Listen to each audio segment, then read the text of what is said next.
Hello, welcome to this week's episode of the Academy. Today we're going to continue our walk through Chapter 6 of Sun Tzu's Art of War. Now, today we're going to tackle quite a few sentences, numbers 13 through 18. There's a lot here, sentence-wise, but it really all surrounds one particular concept, which you've heard me talk about before. But let's go ahead and dive in. I'll read through all the sentences and then we'll look at each one. All right. Starting with sentence 13. By discovering the enemy's dispositions and remaining invisible ourselves, we can keep our forces concentrated while our enemies must be divided. We will form a single united body while the enemy must split up into fractions. Hence, there will be a whole pitted against separate parts of a whole, which means that we shall be many to the enemy's few. And if we are able thus to attack an inferior force with a superior one, our opponents will be in dire straits. The spot where we intend to fight must not be made known, for then the enemy will have to prepare against a possible attack at several different points, and his forces, being thus distributed in many directions, the numbers we shall face at any given point will be proportionately few. For should the enemy strengthen his van, he will weaken his rear. Should he strengthen his rear, he will weaken his van. Should he strengthen his left, he will weaken his right. Should he strengthen his right, he will weaken his left. If he sends reinforcements everywhere, he will be weak everywhere. Numerical weakness comes from having to prepare against possible attacks. Numerical strength from compelling our adversary to make these preparations against us.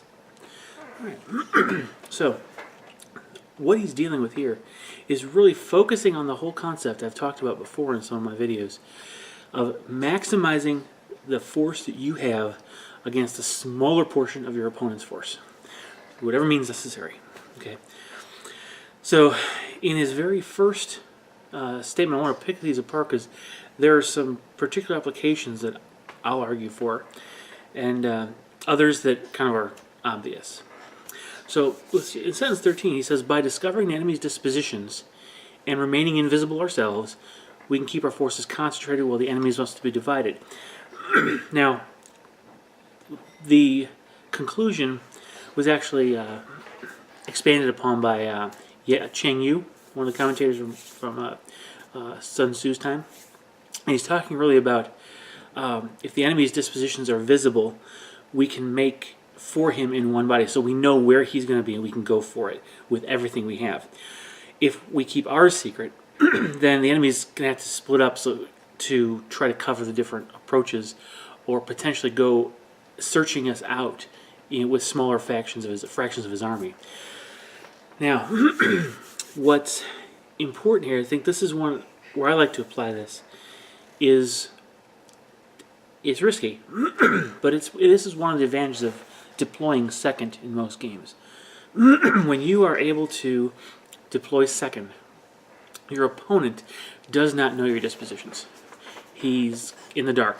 So he's going to have to assume different things about what you're wanting to do, where you're going to put your forces, how you're going to approach him.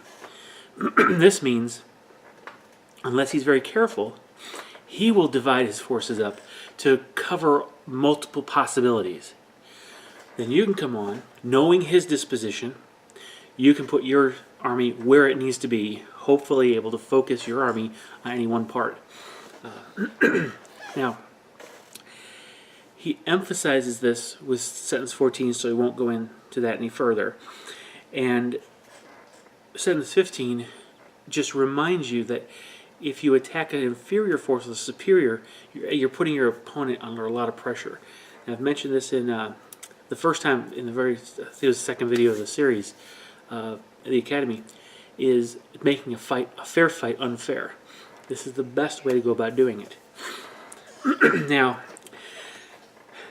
not only do we have to consider how we dispose our units, to put them on the field, but it's also as important to hide your intention. Okay, and so he kind of adds to it, layers one more thing on top with sentence 16. The spot where we intend to fight must not be made known, for the enemy will be able to prepare against the possible attack. Right? If he doesn't know where you're going to going to attack from or attack to, he's going to have to prepare like multiple defenses, multiple possible points where you're going to try to approach. So that allows you essentially to, again, pick the one point that you are going to attack. Whether you decided that before you deployed or not, you'll be able to secure a numerical and combat capability advantage in that location. Now, a little piece of history here of American Civil War. Sheridan once explained that the reason for General Grant's victories was that, and I'll quote this, while his opponents were kept fully employed wondering what he was going to do, he was thinking about what he was going to do himself. And I liked that particular quote because it really helps you change your focus. You don't want to worry about what the enemy's going to do. It's good to know what they could do, but don't fret over it. Prepare a little bit against the various possibilities. Just know that you can. It's again having all the plan B, C, D, E, all the way to Z, your backup plans.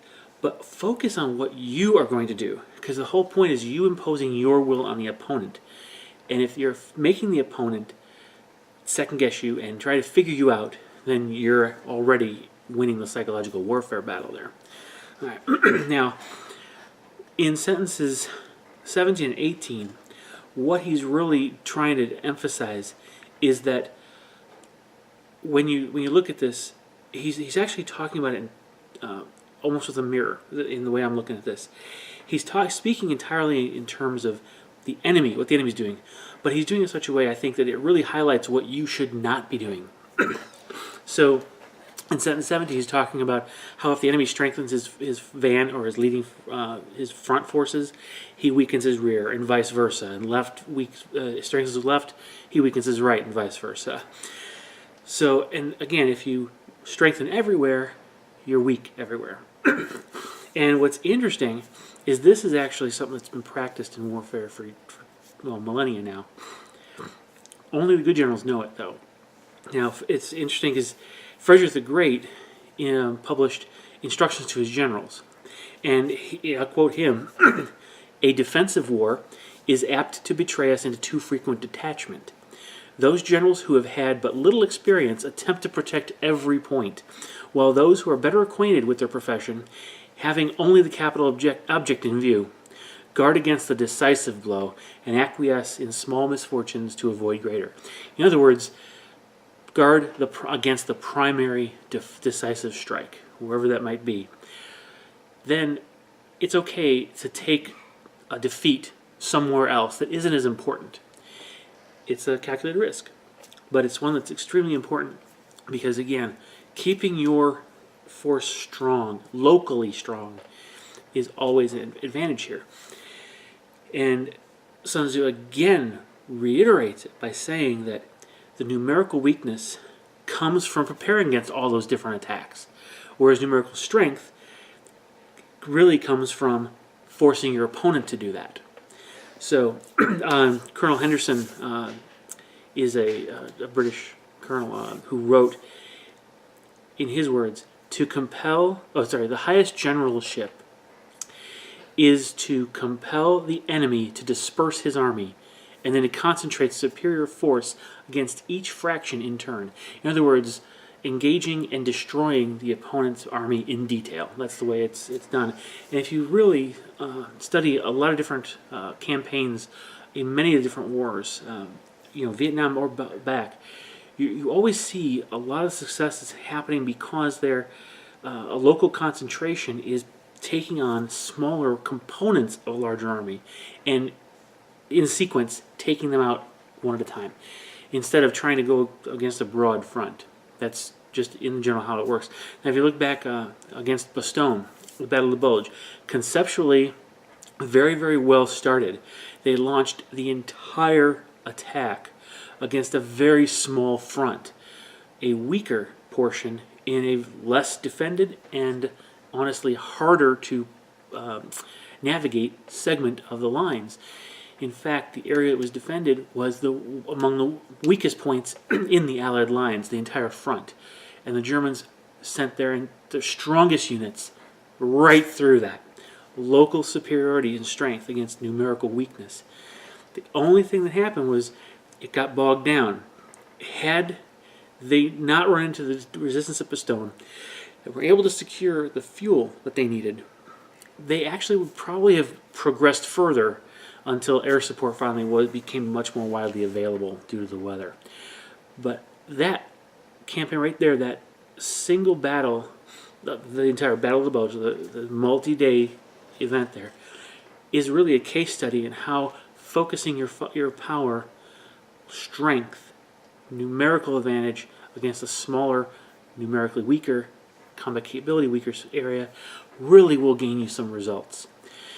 So we're going to wrap up this episode with that. And again, if you want to go back to the video Making a Fair Fight Unfair, it kind of looks at it from strictly a gaming perspective, because most of the games we do play are balanced. And Sun Tzu obviously is telling us that's not how you want to fight a war. Alright, so hope you learned something from that. Comment below, share, like, subscribe, please, and I'll see you in the next edition of the Academy. Bye-bye.